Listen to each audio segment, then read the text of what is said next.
This is Kevin Pruitt with another episode of Rising Tide Startups. My guest today is Azriel Ratz. Azriel, thank you for joining us tonight on Rising Tide. Thank you so much for having me. So can you tell our listeners a little bit, just give a little background on who you are? Sure. So my name is Azriel Ratz. I was born in New York, and at 21 years old, I moved to Israel. So I've been living in Israel now for the last 9 years. And I started out as I had a degree in math. So I had a friend who was like, hey, you want to do some data analysis for my business? I didn't really know very much about anything in social media. And he just kind of started telling me, like, in your free time, spend an hour a day, we'll just kind of copy paste some stuff from a Google Doc. You'll post it on Facebook and Instagram. We had an iPhone app at the time. And I worked for him for 3.5 years. And I came to him with this idea that, this was back in 2012, 13, 14, that if we were to take this stuff we were doing, which was very successful, we grew, we were getting 1 million page views a month from social media and email marketing to our website. We were doing $30,000 a month in e-commerce and $40,000 a month in client work.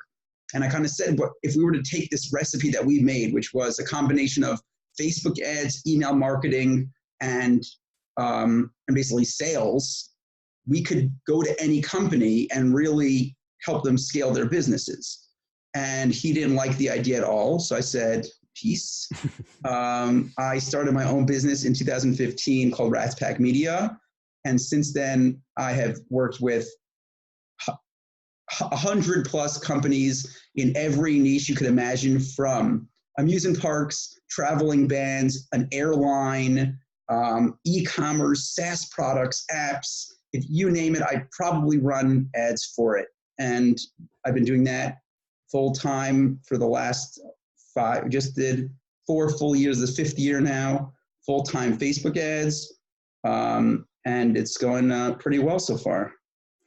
So Facebook is a kind of a unique animal from a social media standpoint. I mean, I think back of the times where, Google has changed their algorithms so dramatically, and it's just, virtually shut down websites overnight, for Panda, Penguin, Mm-hmm. Is Facebook susceptible to similar things? Or, I mean, what are some of the ups and downs? What are some of the, ebbs and flows that you've dealt with over the last 4 years with Facebook? So for sure on the organic side, Facebook makes a ton of changes. Back in 2012, when we were doing Facebook posts for we had a Facebook page. I was like number 3 on the page. We averaged about 50,000 likes over the time that I worked there. And we were on average getting 80 to 100,000 reach on every one of those posts. Like, wow. This is not how this works anymore, sure. But we were reaching more people every post than the number of likes on the Facebook page. And that was a normal thing for us. So it's very clear that Facebook has done a lot to really, they created the first social algorithm, which is basically what every other platform has adopted. Twitter has a version of it. Instagram has a version of it. Snapchat does their own sort of thing. Now TikTok for sure does a lot in algorithms, what shows up on that feed, the For You feed. So Facebook really created the whole idea of we can never show you everything. So we want to just show you the best stuff. Mm-hmm. And then they have to learn, well, what's the best stuff? Well, maybe on mobile, you like watching videos more, but on desktop, you like longer posts more. And then at nighttime, you like reading links. And during the daytime, you like, scrolling through photo albums. So based on all of this stuff, not only do they show you the people you like, but they show you the type of content that you engage with most at the right time, on the right platform, on the right device, every time, constantly updating. And they themselves are constantly adjusting to different things. This whole thing back in 2016 with the whole political, the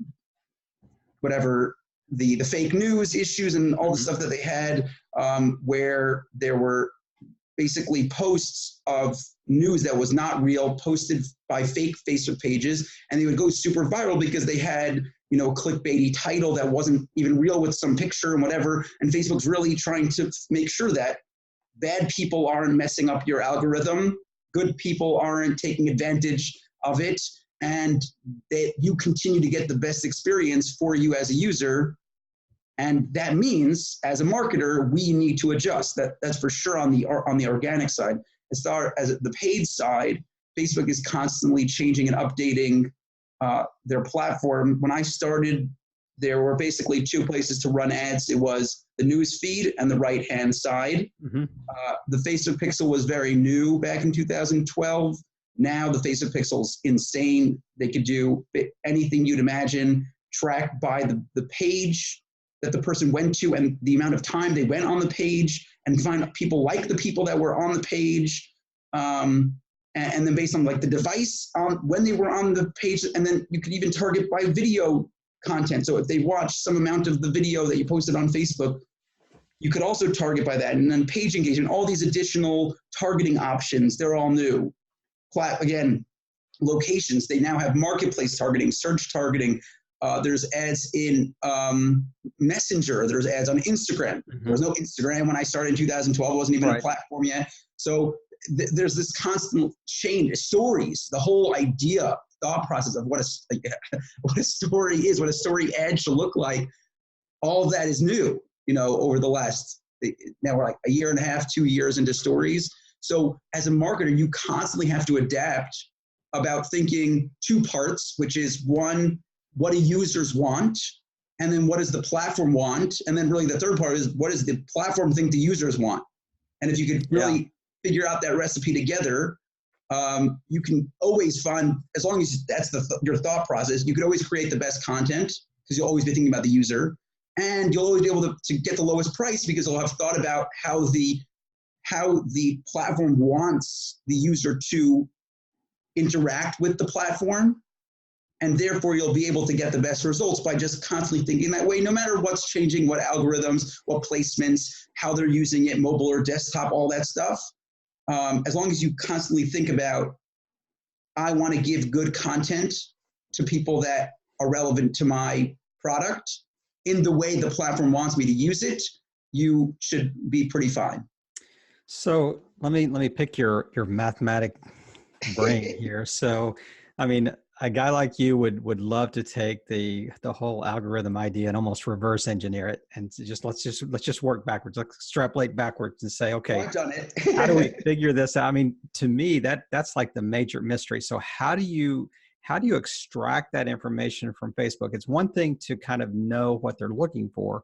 It's another thing to have the metrics and the data that says, okay, at 7 p.m., this type of individual shifts from laptop to mobile, or they go to, they start watching videos, but then they're not just clicking through their feed anymore. You know what I mean? Yeah. How do you know, how do you get that information out of Facebook? Well, so even the data is always changing what matters to them most. So it used to be that what mattered to Facebook most was keeping people on Facebook the most amount of time. Mm-hmm. Then they shifted. This is obviously my belief. They've never confirmed this with me.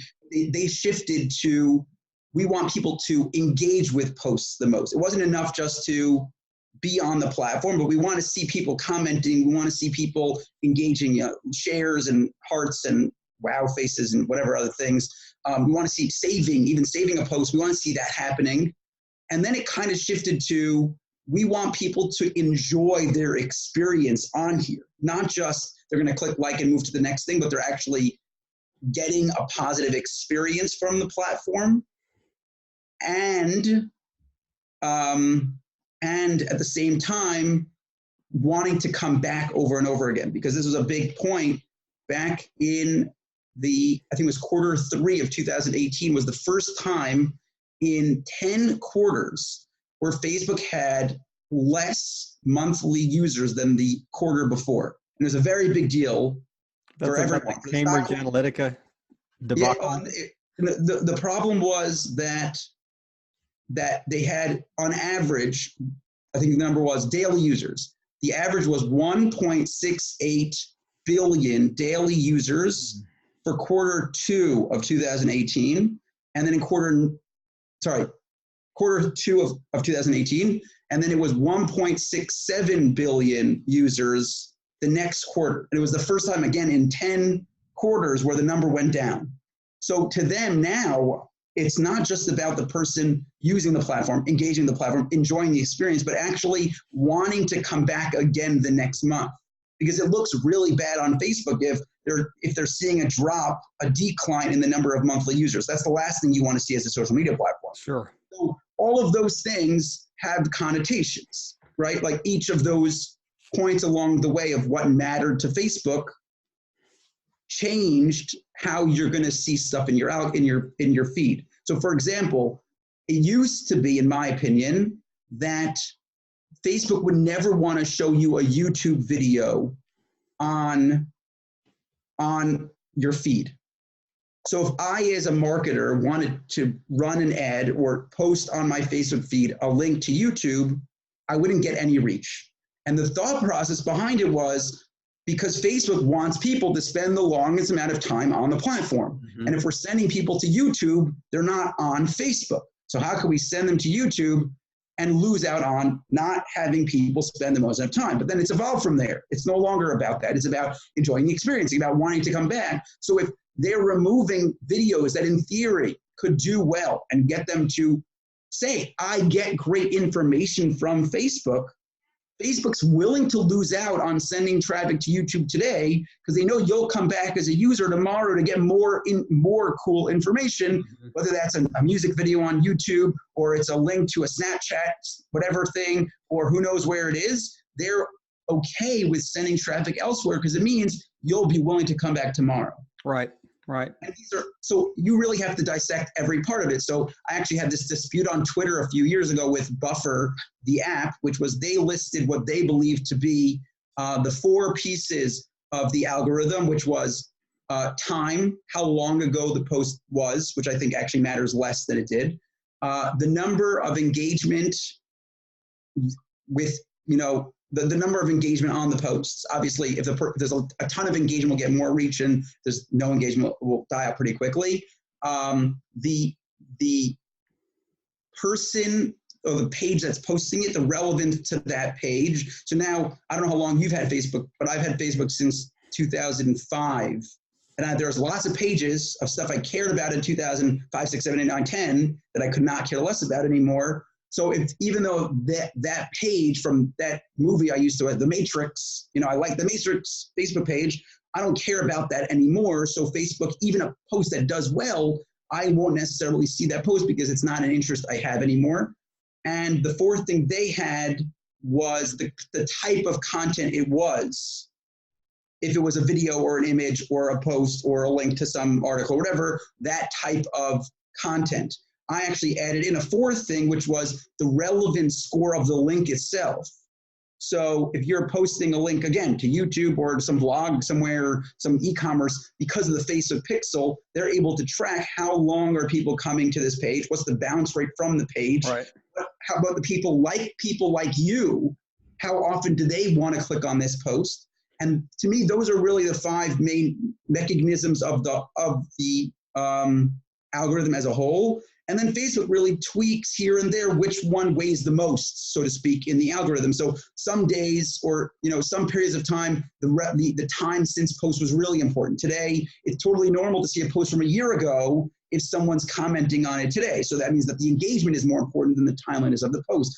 And all of these things, especially with the time hops and the 2 years ago, like I assume you see those things like July of 2016, what were you posting? And you see all these posts. So Facebook's okay with it being less relevant, and it's okay if this specific content isn't something you care about, if the person is something you care about, there's a group you focus on a lot, like that. So again, I think it's about those 5 pieces. And then Facebook just kind of tweaks what the percentage of how each of those matter over time. So I kind of flew by this because we really dove deep into Facebook land very early in the conversation. Yeah. But so you and I are going to hop on a lift, and we're going to go up about 10 floors, and you got 30 seconds to kind of give me the RatzPack elevator pitch and how that applies directly to my business, and maybe even the structure. What's the pricing structure? What's the Sure. So I manage Facebook ads for businesses, which means I don't do the organic posting. I don't create content. I don't do any of that stuff. I want to take your money and show the most relevant people the best piece of content to show them, to get them to purchase whatever it is you have to sell.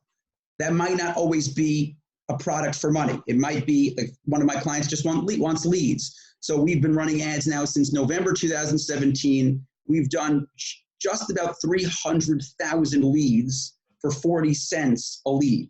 Now, how many things did they buy? How many, what did that mean to their bottom line? Right. They've never told me. It's never been part of what we do together. The focus has always been leads. So again, I want to take your money.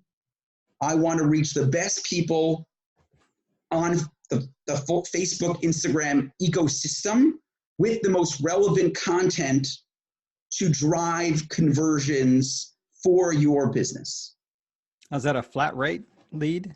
So no. So I have a monthly fee. I can't guarantee when someone watches this podcast, it will be the same fee as it is now. I had to drill down that much, yeah. I have a flat monthly fee. Today it's $4,000 a month to manage your ads. My suggestion is to spend about $200 a day for the early testing for the first 8 weeks. Mm-hmm. There's a very clear testing period. It breaks into 4 parts. Part 1 is audience testing. Who are the most relevant audiences? What do they click on? What do they care about? And what type of buying or how do their conversions look to your business? The next step is the ad itself, right? So once we know who we want to target, we've nailed that down over the first 2 weeks. Now we say, is there an ad we can make that works the best? Is it an image? Is it a carousel? Is it a slideshow? Is it a video? Is it a short video, a long video? Is it on Instagram or Facebook? All of that sort of stuff. That happens in the next 2 weeks of testing. The third 2 weeks of testing is the funnel. So now we know the people and we know the ad that they're seeing, but what is the process of them actually purchasing? Do they need an ebook, to a webinar, to an upsell, to a, who knows, whatever? It really depends on your business. Is it a free coupon? Is it a 10% off? What is the mechanism of their purchase? And we want to test a whole bunch of different funnels in this 2-week testing period to make sure that we're driving the conversions for the lowest price. And then the final piece is the scale. Now we know the people we target that drives the best conversion. We know the type of ad that's the lowest per click and the highest click-through rate. Mm-hmm. We know the funnel that drives the highest cost per cart. Now, how do we spend the most money while sustaining that or staying close to the return that we were getting on the lower ad spend? So I have clients today that are spending $100,000 a month because we figured it out. We nailed it down in the first, we did it really fast, 2-3 weeks, we got all that information down. They have a very nice size existing audience, which I strongly suggest when running Facebook as a 500,000 likes on the Facebook page to start with. When we were starting to run ads, we really nailed down the type of way to target. Is it the Facebook like? Is it a lookalike audience? Is it a website visitor? Is it an email subscriber? All that testing we did very quickly early on.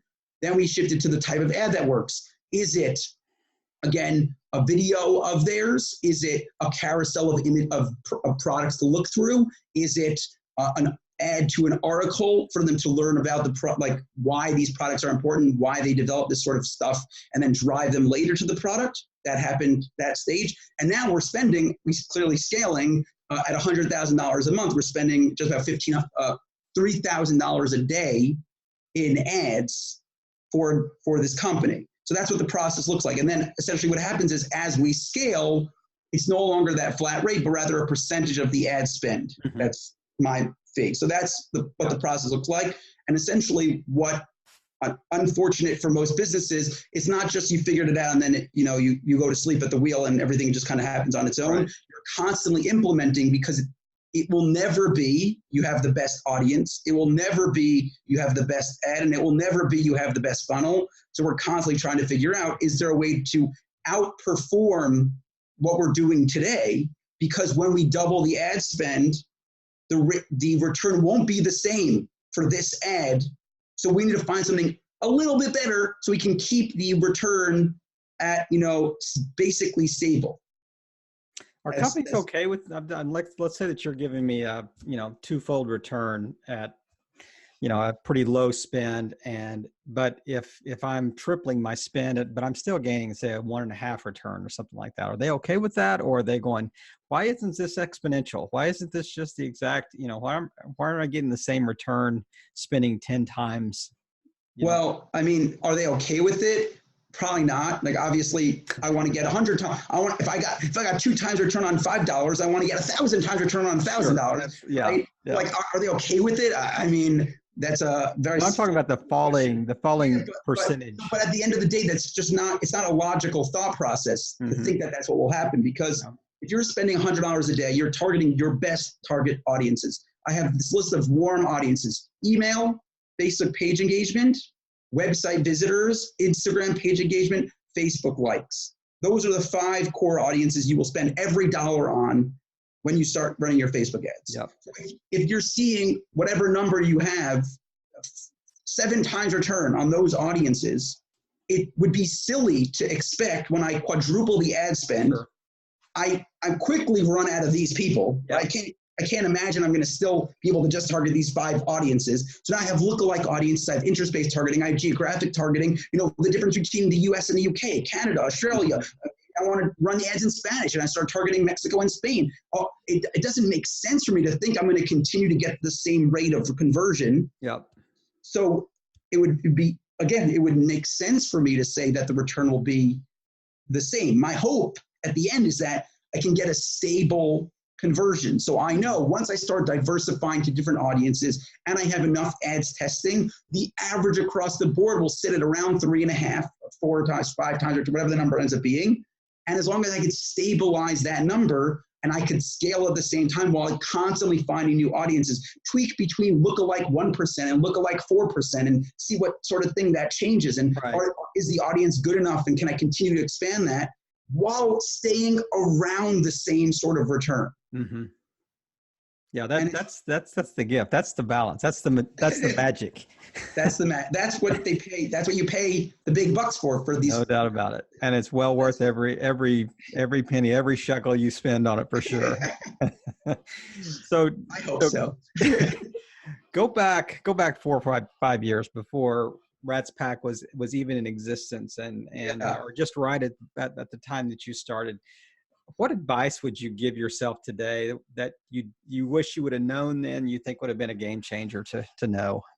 So the first rule I have is that I can never say I have a regret, because if I had all the information I had today, then of course I wouldn't have done the same thing. So you could always play this game, what little thing did I screw up from before? Every phone call, you're constantly thinking every potential client call. I still think about, unfortunately, in November, I had this potential client that was in $1 million, running $1 million.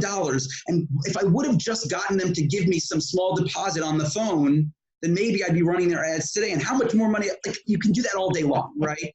At the end of the day, so I had worked this 3.5 years. That's really when I learned all of this stuff, all the foundations of what I took to start Ratz Pack Media. At that time, I wasn't just doing Facebook ads. I was doing email marketing. I was doing a little bit of SEO, some Google ads. I was doing content like testing. What's the layout of? I wasn't writing the content. What type of layout is the best to get people to read content? How to break up with images? How to get people to click on email? All that stuff. And I would say that it became apparent earlier than I left that it was time to go. Mm-hmm. And that period of 8 months where I should have just left, and instead I was young. I was 23 or 4 at the time, whatever it was, 2012. I was 23 at the time. It was my first real job that wasn't, some summer job working in, an office scanning papers for 10 hours a day. That's what I did. We've all had jobs. That's right. We've all had jobs. Rite of passage. So it was my first real job, and I thought that I would just be there forever. This would be the job I would die. I would be retiring, in 30 years. This is the job I would have. And it became apparent that it was time to leave, and I was just holding on to this. How could I ever leave this job? And to me, those I would say 6 months that I could have had more, how much I could have accomplished in those 6 months. Like I look back at the 5 years I've been doing, 4.5 years I've been doing this now, how much I've accomplished. Imagine if I had 6 more months. So I would say the thing I would for sure tell anyone is start today. And if that doesn't mean you have to quit your job. And in fact, I tell people, don't quit your job. And in many cases, I tell people, get a job, right? Get a job and then figure out how to start something today. And if that means record one video and post it online, you don't have a job, you don't have any clients or anything, just put something out there. Because if you could get out there and just start and build your audience, it took me 18 months running my business to really get any clients. I had maybe 1 or 2 clients a month for the first 18 months because no one knew my name. Sure, I had a lot of really great experience, but I didn't know how to do sales. I didn't know how to run a business. I didn't know taxes. I didn't know any of this stuff. There's nothing I had ever done before. And I didn't know how to, get leads. This is all new stuff to me. So it took me months just to get, a normal flow of clients, just to get to know what to do on a sales call, to know what type of content. So you mentioned before a call that you started looking at my Facebook videos. I made 1,200 videos on Facebook. Like that's insane. Every day, 5 days a week, I walk down the street with a little gimbal on my phone. I recorded a video every day. I haven't done it in a while, almost been at 8 months now. But that was a thing. And if I just picked a thing, I just put it out myself out there every day for months.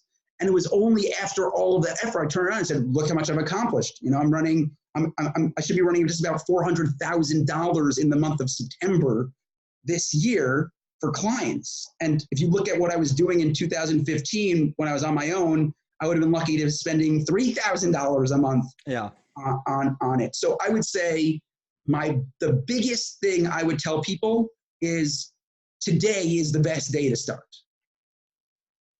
Or maybe yesterday was the best day. Today's the second best day. 70 years. There's supposedly this Japanese parable or proverb that says, when's the best day to plant a cherub tree? 70 years ago, and the second best day is today. That's exactly right. Yeah, I was Jay Shettying. I was stealing that one for you. So yeah, I was going to use that on my own. But so explain Ratz Pack Media? So it's not just you. It's not. I mean, it's just me. Just you. It's just me. Well, it's not just me. So depending on what the focus of the business. So there was a time when I posted these videos, it became apparent to me that there's no way I could continue to give my clients the attention they needed if I was putting out so much content. So what did I do? I essentially automated the process without sourcing. So I used a lot of SaaS tools, which we don't have to go into specific details there, but basically I uploaded my video, it automatically got captions, it sent the captions to the video editor put the video, put the content on, they uploaded the video to another location, it sent an automatic email to a copywriter, the copywriter wrote the content, it filled out a Google form that automatically submitted to the VA to post it, right? So essentially all I did was hold the camera, record for 3 minutes, turn it off, and that was my job was finished, upload it, my job was finished, right? And the rest was outsourced. Today, I don't make videos anymore. So those people, I don't really use them anymore. But what I like to do now is I want my clients to get the best results. I think that whatever strategy I come up with will be great. But who says it will be the best? So I pay out of my pocket, like Ratz Pack Media's money, to pay my friends and other experts in the industry with 3, 4, 5 years experience that have spent millions of dollars on Facebook. And I say to them, if this was your client, what would you do for this client? Now, don't look at my ads. Don't look at any of the stuff I'm doing. If this was your client day one, how would you start testing? And they come to me with whatever ideas it is. Well, I would make some super long form piece of content written, whatever it is. Great. You think that will work? Try it out. And they go into the ad account, they start running ads. And then essentially I go in and I say, oh, that's a really great ad. What if I grab that ad and start testing in my audience? Or what if I take my audience and start applying it to their campaign that they're running and do all this stuff? And what ends up happening is the client ends up with the the best possible version of the best ad, because it's not just me, it's 3 or 4 other people. I'm trying to hire more friends just on an hourly basis. If this was your client, what would you do? Beat me. Beat my ads. What a great idea. Well, that really is a great, I mean, that's kind of the whole idea that you're kind of deepening the gene pool there. You know, it's not, that is, I mean, I've done a number of interviews, and, people, how they leverage, networks and, friends and family and all that. That is one of the most unique approaches. I think that really is clever. And because, and you're compensating them too. You're not just going in and I hate to keep beating up the poor guy. You're not just going in and shedding their ideas, and just kind of copying. They get paid. They get paid. Absolutely. But I mean, what a great way though to really deepen the brain thrust that, you're throwing at. So, and I think your results would be better as a result of it too. Absolutely. Yeah. You're almost doing like a constant A/B testing, for ads running against each other. Exactly. So what a great idea.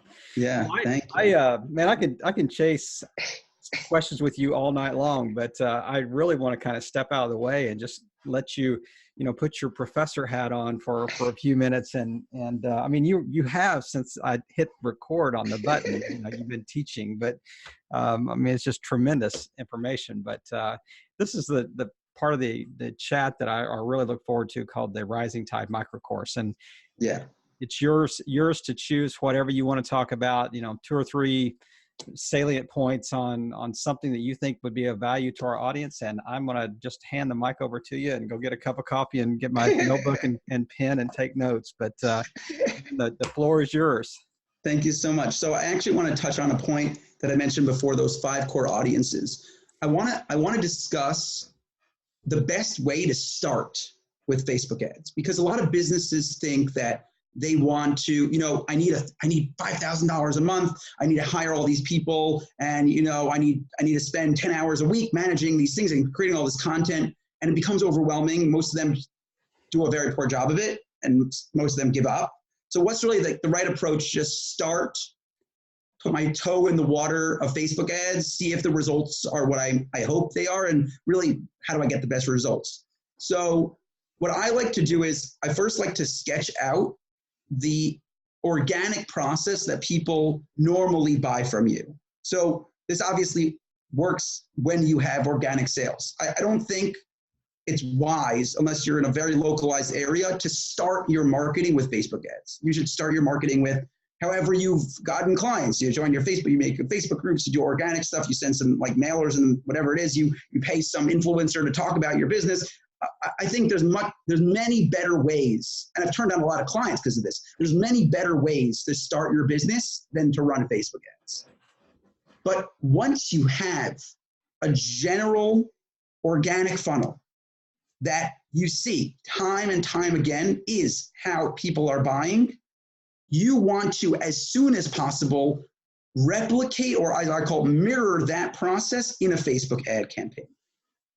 So let's just give a super easy example.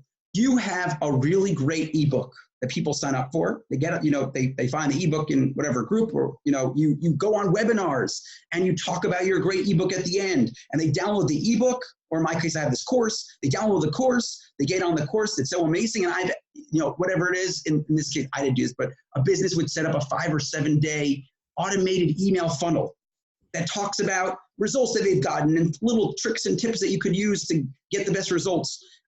And then at the end, or at some point in the middle, they'll pitch their business. People will see the 4th email. They'll click on it. They'll come to the sales call. They'll get on the call. They sign up to become a client. That's the normal process of how people are buying from you. Obviously, e-commerce would be much different. They hear about it from a friend. Oh, wow, that's a great dress you're wearing. Where do you buy it from? Oh, I bought it from this website. They go on. They see a pop-up, 10% off. They buy the first product, whatever. There's plenty of ways of learning about a business. So you now know this is the organic funnel. And you want to nail down each touch point of that funnel. Oh, they saw the course. Oh, sorry, even before. They watched the webinar, and then they saw the course. They watched the course. They got the email. They saw these 3 emails. They got on the phone call. Great. That's going to be my 5 touch points. Literally the exact organic process. I'm going to run ads to that random webinar. that brought in all the clients. For example, a few weeks ago, I did a podcast for a nice size list of 70,000 people. I woke up the next morning, I had a 200 signups to my Facebook ads course the next morning. So if what I wanted to do was grow a nice size audience, it likely would be a smart idea to use that webinar that clearly worked as the point of reference I would send traffic to, right? So that's the same thing. You take whatever webinar, the article, whatever you wrote, you send traffic there, you start getting people into stage 2, which is the webinar, the course. Now that might not happen automatically, but what you could do is you could say, everyone who's already been to this stage, they watched that video, they clicked on that link, send them an ad of stage 2. Have you signed up to my course? Here's the link, here's the coupon code, sign up. And again, track when is that happening, how much is it costing, how many people are signing up automatically.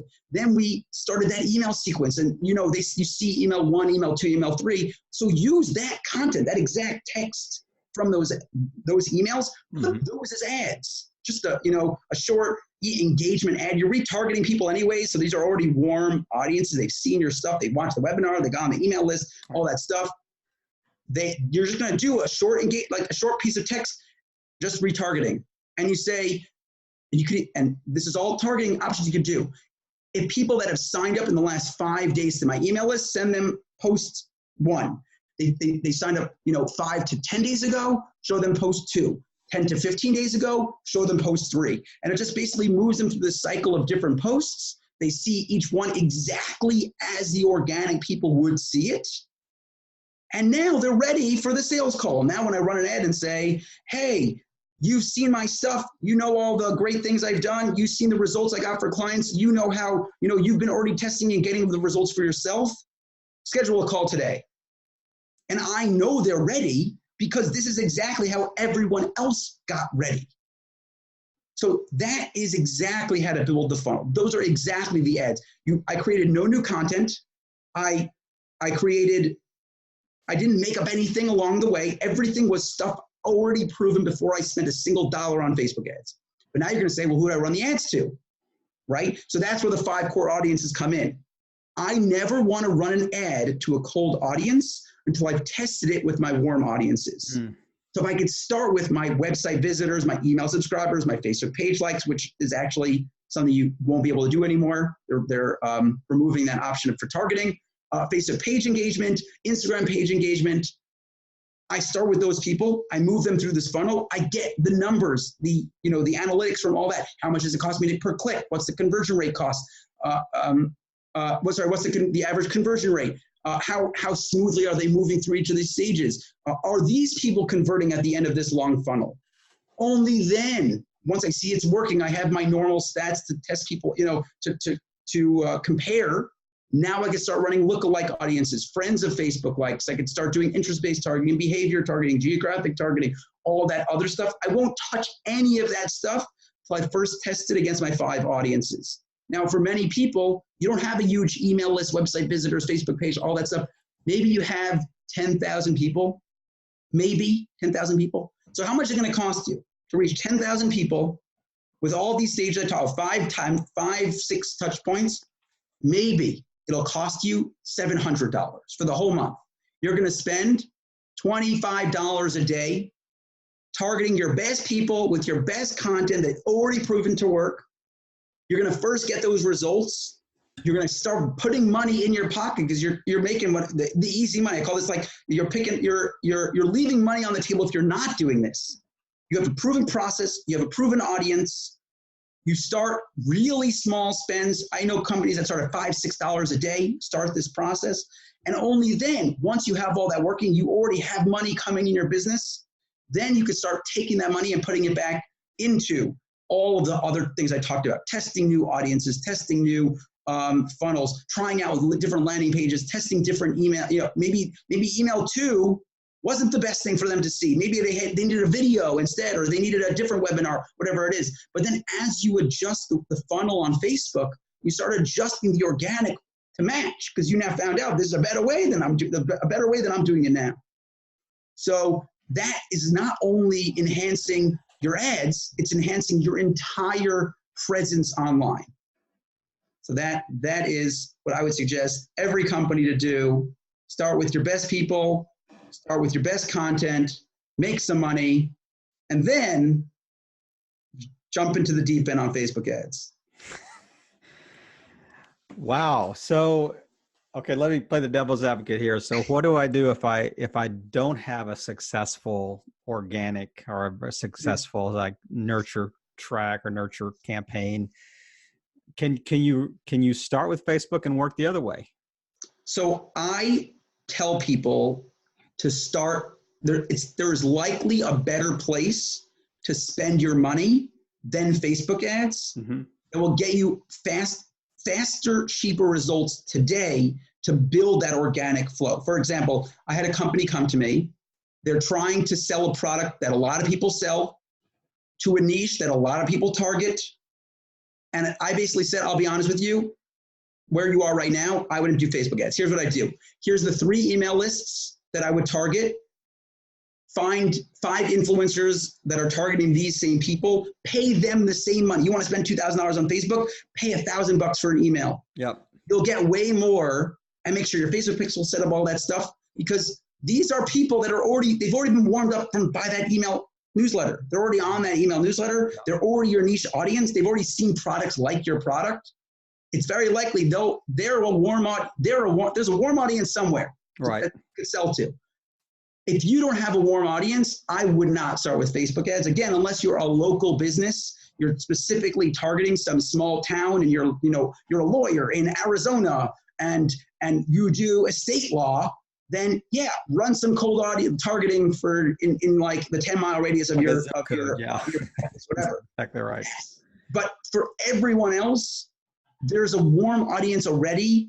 Find them, pay whatever money you're planning to spend on Facebook to those people. Grow your warm audience with those people, and now you have people to talk to on Facebook. Spend $7 a day retargeting them. That's what I wouldn't start on Facebook if you don't have a warm audience. Well, see, I mean, nothing's wasted in the economy of the past. So, I mean, even the time you spent doing Facebook or doing email marketing, other SEO, I mean, you are bringing that to the table even today. Yeah. Your Facebook ads as well. So you have a much better understanding, more comprehensive understanding of for sure what, when Facebook would be the best medium to use, right, type things. So, man, what a great micro course, and you're gonna have to take a breath and get a drink of water here, because I finished my bottle before. Expended all your energy. That's right. Just dropping a value bomb to our audience here. But, is there anything that we haven't touched on as we're wrapping up here that you think would be pertinent and germane to our audience? And I just want to thank you again for just taking the time. Yeah. And let people know. I'll tell you, there's always more. There's always more. But what I've noticed, and what I'm trying to work on better, and you'll tell me if I succeeded in this, is that if I shove information down your throat as an audience, you'll get so scared to do anything that you'll likely do nothing. So I could tell you about my strategy of 48 ads in every ad set and 5 to 10 ad sets in every campaign, and targeting, I'm doing a test now between the difference between minimum ROAS versus lowest cost in my clients. Now, again, if you don't run Facebook ads, you have no idea what the heck I'm talking about.